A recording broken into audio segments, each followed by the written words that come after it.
هاي بنات، تعالي اقول لك نصيحه كده ومعلومه كأم البنوتين ودكتوره اسنان كمان. ان لما تيجي تشتري فرش لاطفالك او ليكي، دايما بصي على نوع البريستلز او شعر الفرشه، بيبقى مكتوب دايما فوق في مكان الفرشه. هنا مثلا الفرشه دي ناعمه، مهم قوي ان احنا نختار الفرشه الناعمه مش الميديم او الهارد، لان الفرشه الناعمه بس هي اللي بتحمي طبقه المينا بتاعت السنان. بقيه الانواع زي الميديم او الهارد دول بيعملوا ابريجن او تاكل في طبقه المينا بتاعت الاسنان. فمهم قوي ان احنا اي فرشه نجيبها البيت سواء للاطفال او للكبار ان احنا ناخد الفرشه الناعمه.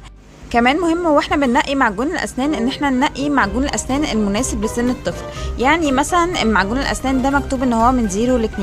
التقسيمه دي معموله على حسب نسبه الفلورايد جوه المعجون الاسنان. يعني مثلا المعجون ده اللي هو من 0 ل2 نسبه الفلورايد اللي فيه ما ينفعش انها تتخطى نسبه 500 جزء في المليون. اكتر من كده مش هيكون مناسب للسن ده.